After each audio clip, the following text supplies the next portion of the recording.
Hello friends, in this video let's quickly talk about insert on conflict or merge in PostgreSQL.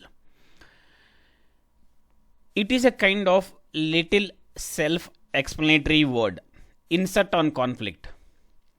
So what exactly it means is, whenever you are trying to insert a data into any table, if the conflict happens, what to do? Either do we need to update the record, or do we need to fail, or nothing to do. There are three cases. So whenever you are trying to insert the same key again into a table, so let's fail or update the row or don't do anything.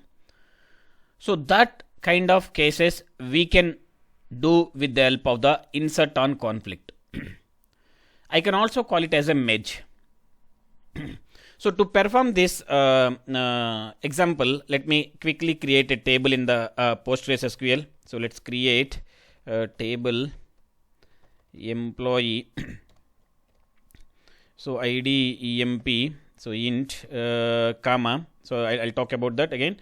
Emp name varchar of some 30 comma dept name of varchar of some 40 comma or salary. Let me take it as a salary of int. Okay, so this is a table structured by default, but ideally in the real time each and every table might be having a primary key or a composite primary key. Okay, here my table is a very basic table, so I need to specify at least one a unique key or a primary key in the table. So I'm going to make it as ID employee integer type as a primary key. Primary key. Okay, it means that, so in this table if I have a 10 rows are unique rows, 10 rows are identical rows. Okay, there are no duplicate rows in the particular table.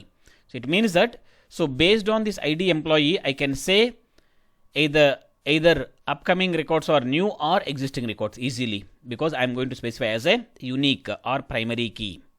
So my intention here is I need to identify each and every row uniquely in the table. That's what. So it can be unique or primary key is the same. So let me simply create a table here, employee. Yeah, let me insert a data here. So then later we'll go to that insert conflict. So till insert, like there is no change in the structure or no change in anything. So it's everybody knows that now. So ID employee 1 comma, or let me make it as 100 comma. So employee name as Kate comma department name as technical I mean. So salaries of 3,400. Okay, so I'm trying to insert for the first time into the table. Obviously it works. Okay, so let me change this to 101. Okay, so let me change this to Teresa. Make it as a testing or test, whatever it is. So 3000.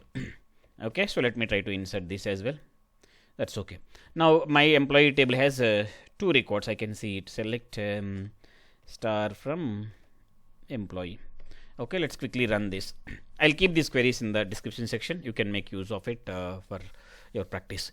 Okay, so now till here there is nothing much actually. So now let us see now how how to apply that insert on conflict. So now let me try to insert the same record again. So I'm trying to keep employee ID same, but name I'm going to make it as different. Frank management. Okay, management and the salaries of 5,000, assume it. So here I modified everything but except employee ID. So employee ID 101 already exists in a same table with the name of Teresa, but I'm trying to insert as a name of Frank for 101. So okay, so the first behavior, it is going to fail or not success. Let us see. You can see it. So duplicate key value violates unique constraint. So 101 already exists. Okay, it is not allowing to insert it. So that time what we have to perform that you need to decide. Either if the employee ID already exists, do you want to fail, or do you want to update, or do nothing. So you need to decide it. Now in my case, I'll show you all the three scenarios. One scenario is fail is already complete. Then next thing is do nothing. So if the key already exists, if that 101 already exists in a table, let's not perform anything. Let's skip this insert all the way. Let's skip this insert all the way. So don't do anything. So that time what I'll do is, so on conflict, now I need to use on conflict. On conflict. So on what basis I need to specify the conflict behavior is, you need to specify the column name. Within the bracket you can specify IDMP. This is one way of specifying. The other way I'll tell you. So do nothing. Okay. If you see here, the first scenario we saw is a failure. Second scenario is do nothing. So let me try to insert the same query. I'm trying almost a similar query execution. Yes, it is succeeded even. Okay. But do you see any that 101 name update to Frank instead of Teresa? No, it's not update. Why? Because if the key already exists, we intentionally told nothing to do anything. Okay, nothing to do. Okay, so now this is how we perform the second scenario. Now third scenario is, if the name already exists, if the ID already exists, then perform update. So let me make a comment this and let's do this so that you can see all the scenarios in one shot. So do update. Obviously you know that update commands set. What do you want to update? So except ID employee, update everything. So how do you update it? Here is, you know that, so EMP name.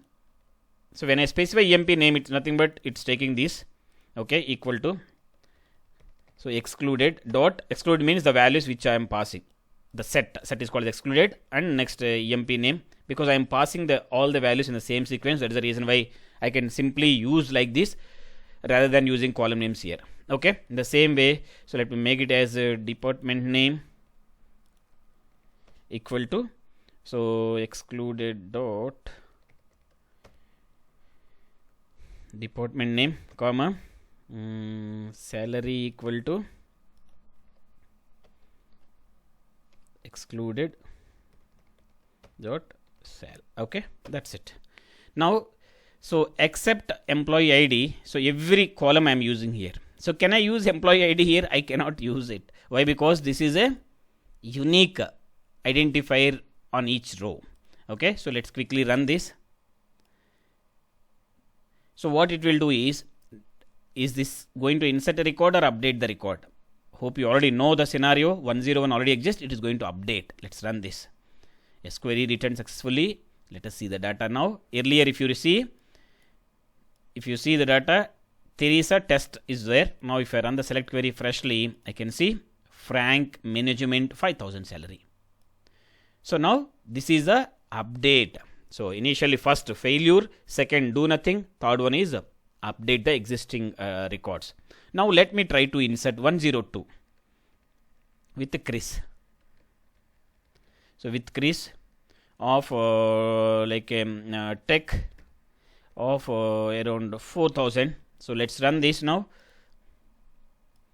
So what will happen? So 102 doesn't exist. Okay, it's a new key or new value to the employee table. So this time insert only works. There is no role of update here. Let's see this. It's inserted a new record all the way. So this is how my compiler automatically identifies either insert as to perform or update as to perform, because I specified the unique constraint or primary constraint. Now, so as I mentioned, so here I specified as a name of the columns. So can I specify the name of the constraint? So you know, like for every a constraint you specify here, it internally creates a specific constraint on the table or on a specific columns. Let's quickly go here and show you what is the name of the constraint. Let me refresh. You have employee table. The name of the constraint is this. Yes, employee P key. Okay. So now what I'll do is, so let me comment this. Okay. So let me write down the same way on conflict on constraint. That's it. there is no change in the behavior actually. So there is no change in the behavior between highlighted two lines, but I am simply showing you, so I can perform the same operation with the name of the column or with the name of the constraint, both. If I run this, now let me make it as a Chris salary to 4,500.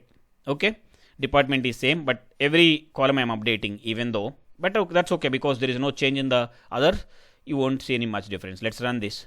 Earlier Chris salary is 4,000. Now if I perform this, okay, it succeeded. Let's run the employee, select start from employee. You can see 4,500. So that's how insert and conflict works. We can also call it as a merge, this one, but we are not using merge keyword here, but the behavior we can call it as a merge.